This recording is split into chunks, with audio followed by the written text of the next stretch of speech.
I'm coming to you from the pits of hell. We're currently in a heat wave and it's so hot. Oh my goodness. I don't know if you can hear my fan, but I literally feel like I'm being cooked. Not to be too over dramatic or anything. It's just so hot. I don't really know what to do with myself. I've just kind of been like sitting around. I feel like I'm glitching a bit. So I thought that I would take you guys with me on this very hot weekend and see how much reading I'm able to get done. Because I have a feeling that I'm going to have a very lazy weekend. Actually, that's a bit of a lie because I'm about to get ready to go see my friends and I'm very excited. However, I still have a bit of time left. Yes, I have like an hour, so I'm gonna do some reading and then afterwards I'm gonna do some reading and I'm gonna do some reading tomorrow and we'll see how much I get done. The goal for this weekend is to finish the Imposium and to get well into another book. I've nearly finished the Imposium, to be fair. I'm currently 235 pages through. I have very mixed feelings about it, to be honest. I, as a general rule, don't really like horror, so I didn't expect to like it going into it, and I'm definitely pleased. Like, it's definitely doing better than I expected, but I don't love it, and I think that is just because I don't really like horror. I do think though that Olga Tokarczuk is like one of the best authors. This is such a like lukewarm take. Everyone I think who's read Olga Tokarczuk seems to feel this way, but I think she's so brilliant, like so brilliant. Other than the Imposium, I've also read Drive Your Plow Over the Bones of the Dead by Olga Tokarczuk. I didn't read it because I didn't finish it, and that's no hate to her writing style. I just really don't get along with non-linear storytelling, and so I just couldn't finish it. But that is like the furthest I've ever gotten into a story that's been told non-linearly. Like, usually I only get 2 chapters in, and then when they switch it up again, I'm like, okay, I can't do this anymore.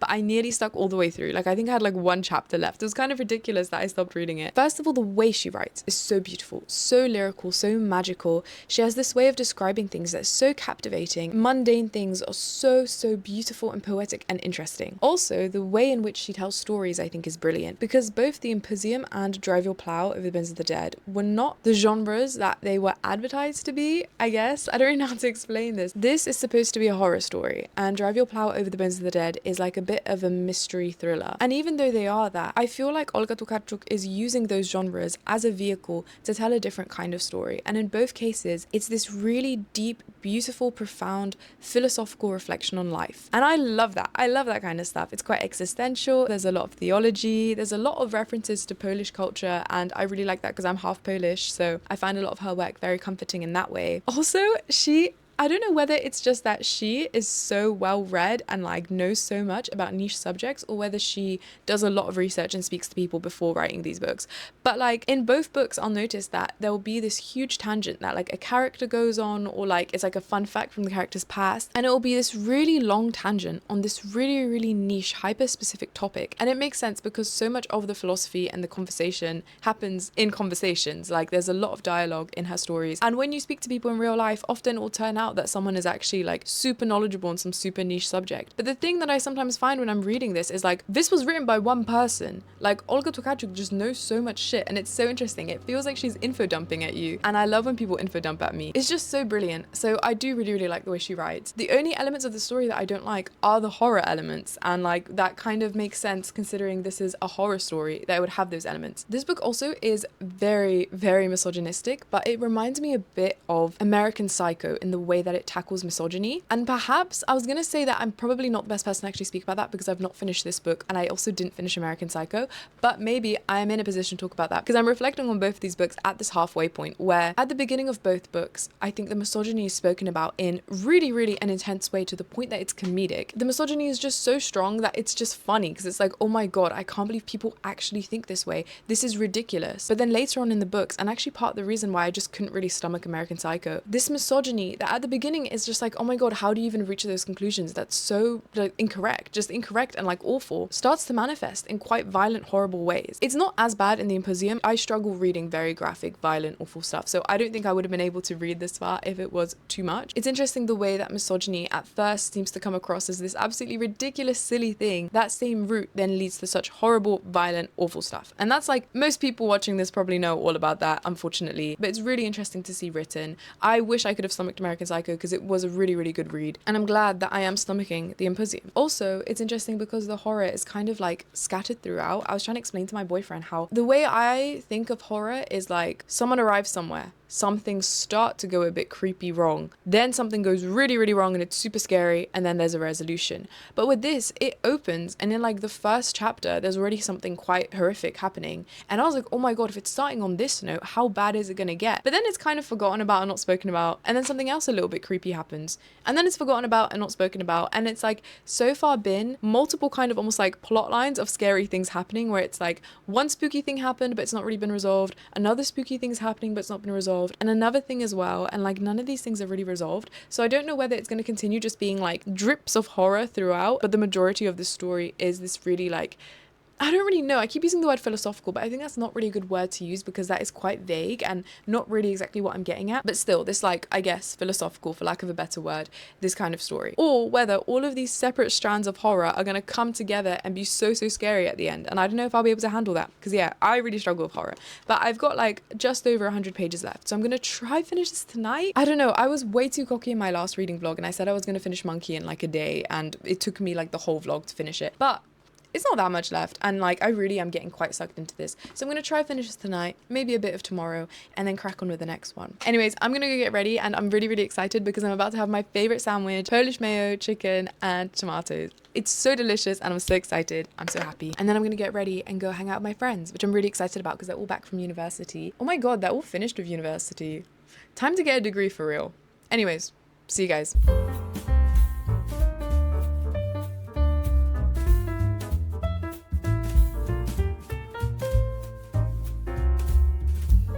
Good morning, guys. My boyfriend has gone to make me some breakfast and I'm feeling awful. It's so hot. I got no reading done yesterday. I got home at like, oh god, I don't even remember, but I ended up going to bed past 1, which like I have a strict bedtime. Usually I go to bed at like 10. So this is like totally shattered me. I woke up at like 11. What time is it now? It's now 12. So I've just been sat on my phone for like an hour. Oh, but yeah, I think like the mix of the fact that I don't normally go to bed that late and also the heat is making me feel really hungover, even though I didn't drink. But I'm trying to tell myself that if I had drunk, I probably would have felt way worse. So I'm actually very grateful to only be feeling this. Guys, I love being sober. I think it was weird at first getting used to going to like big gatherings, especially where I don't know everyone very, very well, and not drinking. Because I think I used to mentally use like, okay, I'm gonna have a drink or something as a bit of a safety blanket to get over the anxiety of having to socialize with people that I don't really know, especially because like I'm not really anxious, but I do feel very awkward in social situations, and it's not necessarily a bad thing, but I did used to feel a lot more comfortable if I knew that I was going to drink. And so at first going to like these big social gatherings, and this one wasn't even that big, but there were a few people that I didn't know very, very well before. When I first stopped drinking, I'd feel so awkward at these things because I was like, oh,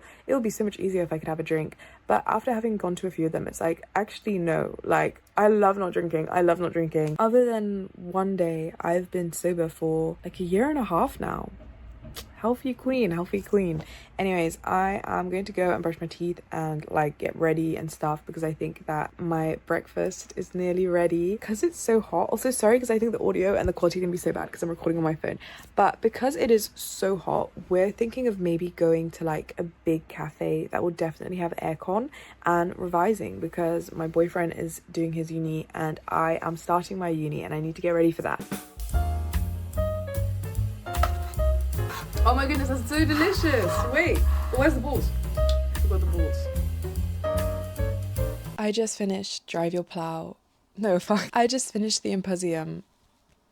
Guys, I am in actual shock. I still need a bit of time, I think, to collect my thoughts, but I didn't expect to be this blown away by it. The last time I felt this crazy about a book was The Idiot. I remember when I finished The Idiot, I literally like, I would spend hours talking to my friends about it, friends who hadn't read the book, trying to explain the ending, but obviously then I'd have to explain the whole book, and I did a really bad job of that because it was such a long book. That's how I feel about this. Like, I need to call someone immediately and talk to them about this. And I'm also, of course, going to keep this spoiler free. There are some books that are really good, and they are just really good, but this was like really one of a kind. Like I'm almost sad that I won't be able to reread this for the first time again. I couldn't ask more of it. I feel like it was really heading in a direction that I liked, and I was really happy with what I was expecting to maybe come of it, especially with the conclusions that Olga Tokarczuk seems to kind of reach and the kinds of things she discusses. I really, really was like, yeah, I like where she's going with this. The conclusion of the story is so genius, so genius. She's just a genius. I can't. Oh my god, love her. Need to read more Olga Tokarczuk, even though I'm surprised by how shockingly I'm like, whoa, blown away. I'm not that surprised that I just enjoyed Olga Tokarczuk's writing, because I loved her writing in Drive Your Plow with Bones of the Dead. I just couldn't deal with the fact that like every chapter was starting like a complete new time and space. Whereas with this, I think the fact that it's a chronological story, I was able to follow it very well with my ADHD mind. And yeah, I'm genuinely like, I'm going to be doing some Reddit research. Also, I'm an absolute liar, and it's actually now Sunday and I didn't record yesterday because it was so hot. It was so hot that like I wasted the whole day. I didn't do any studying. I didn't do any reading. We didn't even end up going out because it was just so unbearable that like we were like, we're not going to be able to travel to the place with aircon. It's better to just try and make do with the fan. Yeah, no, it was so hot that I just didn't end up being able to record because I was like, I can't. I am going to reflect on this and go eat my dinner. And then I think I'm going to choose my next book.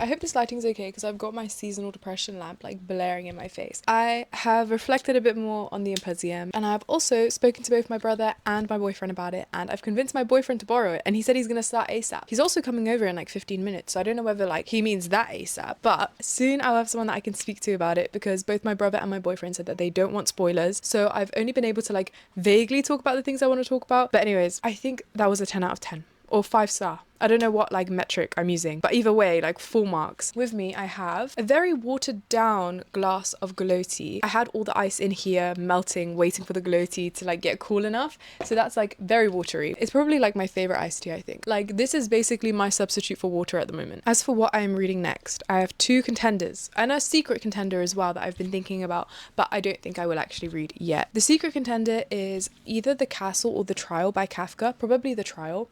Or I don't know, that now that I'm speaking about it, actually I'm really tempted. I read The Trial and I think about half of The Castle quite a few years ago, and I loved them. I love them so much. I love Kafka so much, like probably one of my favorite authors. However, recently I was speaking to a friend who's read Kafka for the first time very recently, and a lot of the stuff that they were talking about, I was like, I don't remember any of that happening. And I think it's just been so long since I've read Kafka that I genuinely don't remember most of the stuff that's happened. It was also really interesting hearing my friend compare and contrast both books because I actually didn't read them very close together. So even though there is a lot of room to kind of speak about the 2 books together, I struggled a bit to compare the 2 because by the time I was reading The Castle, I didn't really remember The Trial, and also I didn't finish The Castle. However, SparkNote's summary of the things that my friend said, which I think were really interesting, and part of the reason why I really want to reread those books in order to like see the things they were talking about. Part of what I love so much about Kafka is that like really physically uncomfortable feeling that you get when you're reading him. Like I remember reading Kafka and feeling so genuinely awful and uncomfortable and claustrophobic, and it's so brilliant how this kind of dizzying confusion that you get. I don't know if the word is Kafkaesque. Like, I mean, people say Kafkaesque a lot, but I don't know if that's what it's referring to. But that really, really uncomfortable feeling that you get, that's so just like really takes over your whole body when you're reading Kafka. I think it's so impressive how he manages to evoke such an intense feeling in writing. And what my friend pointed out was that I remember part of the reason I couldn't finish The Castle was because it's not that I couldn't finish it, but that kind of dizzying, intense, really claustrophobic feeling was a bit too intense, and I ended up needing to like take a break from it, and then I just never finished it. Not to say that I didn't want to finish it, I think I just kind of forgot about it. But in The Trial, I remember feeling a bit more grounded in what I was reading. And my friend pointed out that the main character in The Trial is a lot like the reader in the sense that he too is really confused by what's going on around him, and he kind of almost speaks for the reader's confusion. Like when I was reading it, I felt like I was still sane because at least the person who I was following the narrative through was also echoing my feelings of like, what the hell is going on? Whereas, and this is mostly going off what my friend said because I don't remember The Castle at all really, and I didn't even finish it.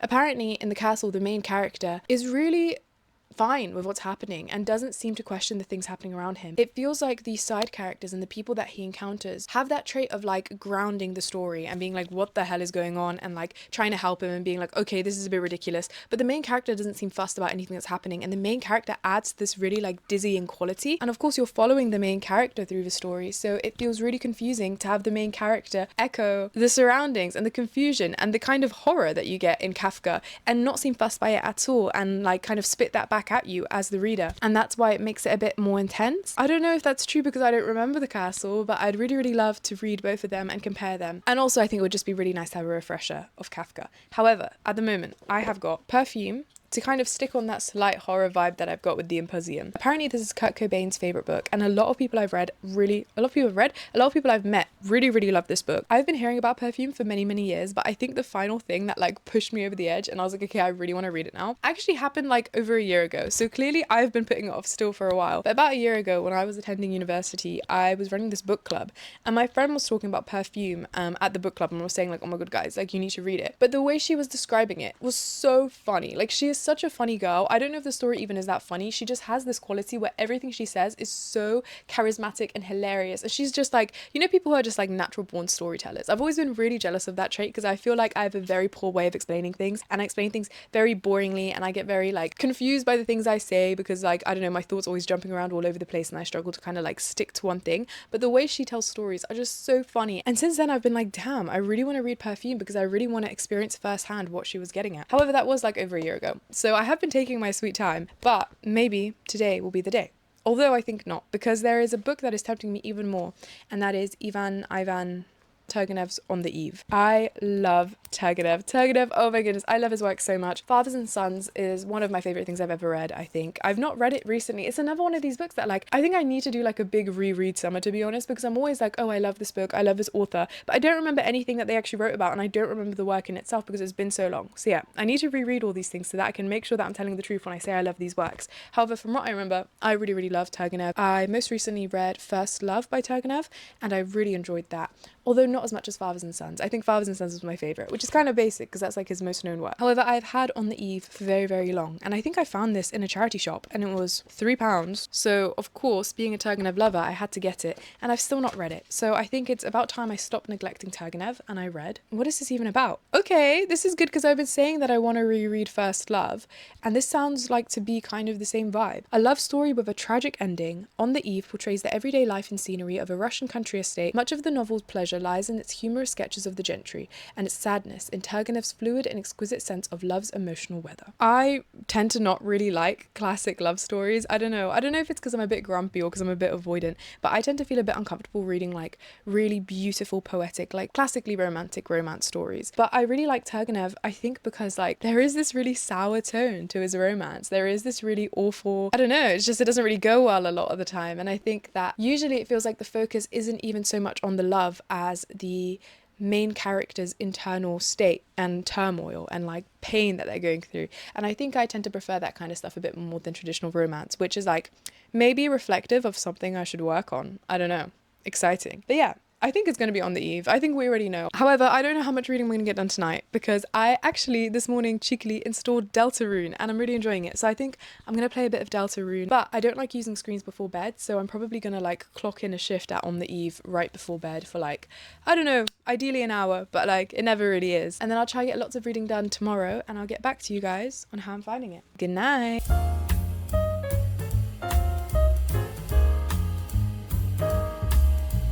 Thank you. Excited? I'm excited. Amazing. Fuck, I'm looking actually greasy as hell. Recently I've had comments saying that I'm glowing. I don't know if it's the glow or if it's like the heat wave grease. The dewy glow. You're looking matte.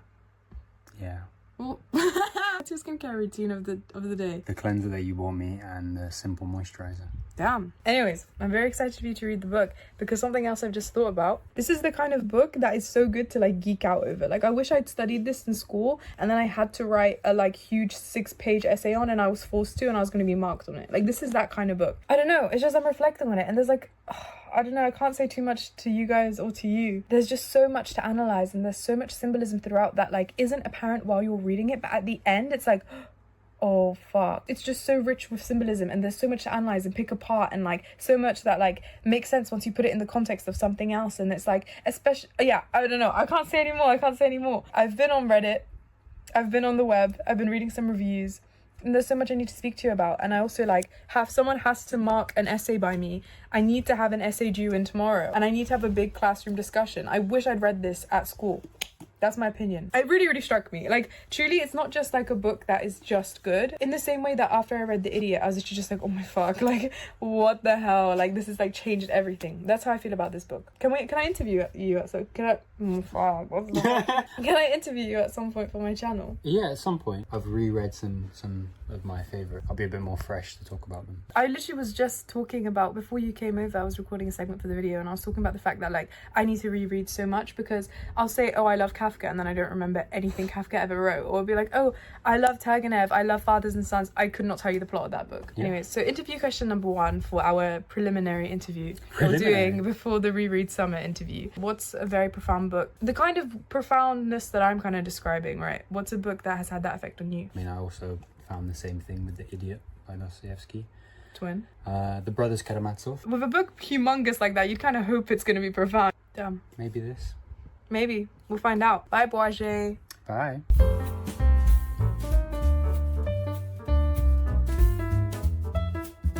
I've just finished on the eve and I'm currently at my boyfriend's house because he's ill, but we're about to have some pizza. I think I'd give it a 7 out of 10, which is lower than the other Turgenev books I've read, and I think it's just because, I don't know, it was very good and it was very pleasant to read, but it didn't really have that like wow crazy factor that other Turgenev books I've read have. I do think though that it did have the thing I was talking about where Turgenev talks about romance in a way that I can really stomach, because it's just like quite dark and realistic, I think, in how dark it is, but also I think it doesn't really focus on the romance of the two people as the romance of the two people, but it focuses on the individual experience of being in love, and I feel like I can just handle that a lot better than like overly romantic scenes between couples. I think they can be very beautiful. I don't know why I personally just like, I feel a bit like I'm intruding by reading them. Anyways, that's my update. I'm probably going to read Kafka next, but for now I have very important duty calls. I have delicious pizza to eat and something brilliant to watch. So thank you very much for watching and joining me, and I'll see you guys next week. Thank you so much. Bye bye.